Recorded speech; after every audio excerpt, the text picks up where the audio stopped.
Hi everyone, I'm Josh and this is Josh Wright Piano TV. Thanks so much for joining me today. We're going to be talking about awkward black key arpeggios today and a few tricks to help you get around some of the difficulties. Arpeggios in and of themselves are quite difficult because they're a lot harder than scales in many respects because you're more spread out. So we'll take B flat minor for instance.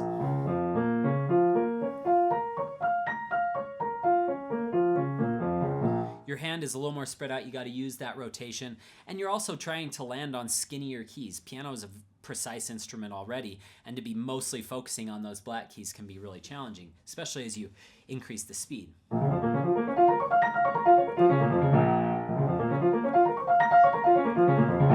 Okay, so I want to go over a few little tips. I'm teaching a really bright young pianist.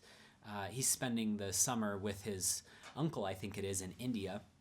We've been Skyping for a little over a month now, maybe 2 months, and he is progressing like crazy. It's awesome to see.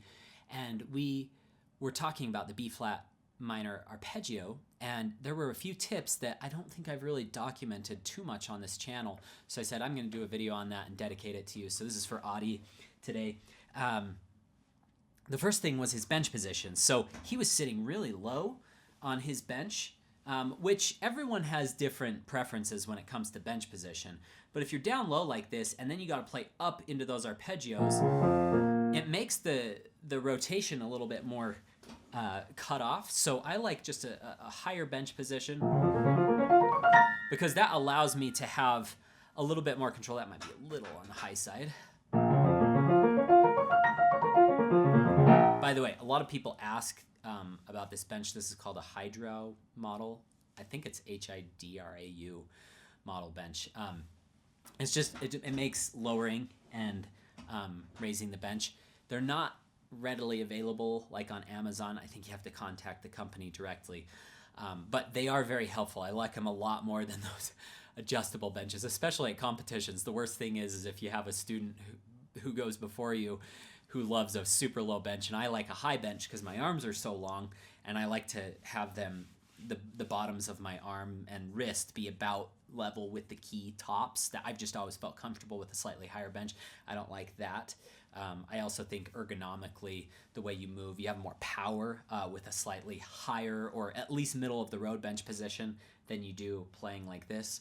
Obviously, there's examples like Glenn Gould, who was a genius and he loved a very, very low bench. Another great example, Stanislav Udanich. He actually told me he sits so low because he was in a car accident. It hurts his back. So whatever you're most comfortable with, you should go with that. But I will say that having a slight, like a middle of the road bench, maybe slightly higher. I don't want you to go so high that it's a downward slope. That's too high and you're going to screw up the weight of everything. It's going to feel like too shallow. Okay, so bench position actually does play a big role in how well you play arpeggios. I would also pretend like you're sitting on a horse, maybe a skinny horse, because I know it's sometimes out like that when you're riding a horse, but just spread those legs a little bit so your feet are planted in a more athletic position. That way, when you go up, your shoulders can remain a bit more level. So, sorry, terrible. Okay, rather than tilting like this, and I'm gonna lose my balance that way. So, feet planted, feet a little bit more spread apart. Try to keep a more athletic position. These are things that I've actually discussed on my channel. Let's go over something that I haven't discussed a lot of. I also did a lesson on the Chopin First Concerto a few weeks ago with one of my previous students, and he said this little piece of advice worked miracles for him. And Adi in the lesson was amazing, or was he was amazing in the lesson. He did a really good job, but it was amazing to see the progress, how quickly this transformed his playing. Generally, when I'm teaching a student a scale or an arpeggio and they're just first starting out, a lot of the focus is on making a smooth connection on the cross. So we'll sometimes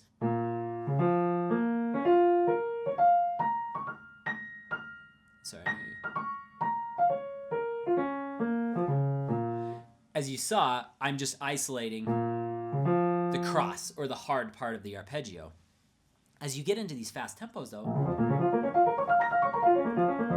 you're actually going to notice you're just kind of, you're doing almost like a finger staccato. So it's not as much of a rotation as it is just going with the momentum of the arpeggio. So when I'm playing a slow arpeggio, I have to be a little bit more conscientious about that rotation to make a really smooth connection. When I'm really flying,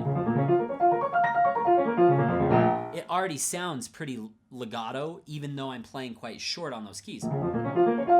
So yes, I am still doing a bit of rotation to accommodate those crosses, but it's not as extreme as in slow tempos. So Audie was getting pretty fast with his speeds, and I noticed that he was stumbling a lot. And so I said, I'm going to give you a little out of the ordinary advice. I want you to practice the easy portions of the arpeggio. So we're just going to take right hand, because these are not always symmetrical in the hands. So we're going to take 2, 3, and then 1, 2, 3, and then 1, 2, 3, 1, 2, 3, 1, 2, 1, 3, 2, 1, 3, 2, 1, 3, 2, 1, 3, 2. That's usually terrible advice to give a beginning student, because then they go, okay, and then they'll have all these terrible gaps. But when you're getting to these more advanced levels, you're going to be able to keep an even tempo. And what this does, getting that nice and loose, and this position nice and loose, and then that little position, this little position. So I master that, and I master that. What it helps you do is, so much of piano playing, when we tense up and things don't go well, is because we are anticipating that next position. So if you're anticipating your next cross, you're probably getting tight by the time this finger plays, and then this finger's tight, and then your actual cross is going to be tight. If you can be relaxed until there, and then quickly make a move into your next position, and be relaxed in that position, be relaxed in this position, that means that you only have these tiny little blips of movement. So relaxed, move, relaxed, move, relaxed, move, relaxed. And you'll start to notice, I'm just going to take right hand. That starts to get, and the same thing in the left hand. I practice these little positions until that feels good. This one. Whoops. That cross is a little bit awkward. So you may need to isolate that, and then this, and then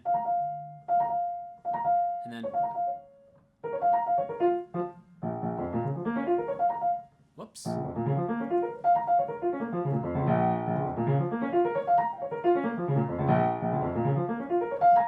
Go to there, then come down, then try it together.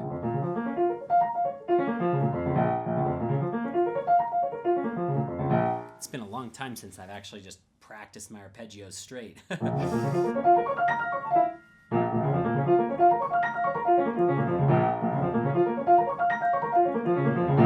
As you can see, it starts to come together as I'm comfortable in each position. So I hope that helps. Practicing the comfortable position. Same thing if you're playing something like...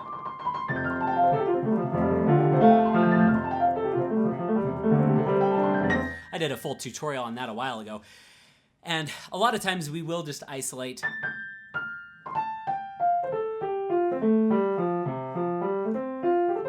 Sorry. We'll isolate those little crosses, but sometimes just getting that and then this comfortable and then putting them together feels like not such a big deal. It doesn't feel like a hard cross. You're just shifting into the next position with a little bit of crossing. That's fine. But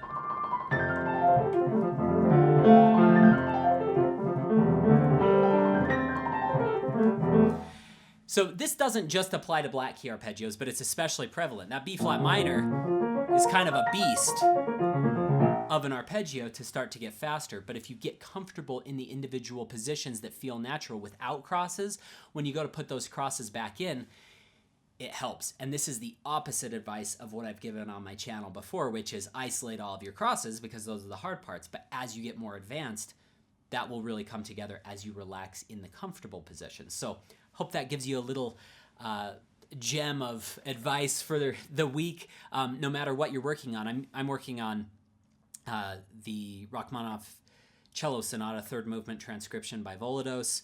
I'm working on a little Moshkovsky etude. I'm working on the Chopin.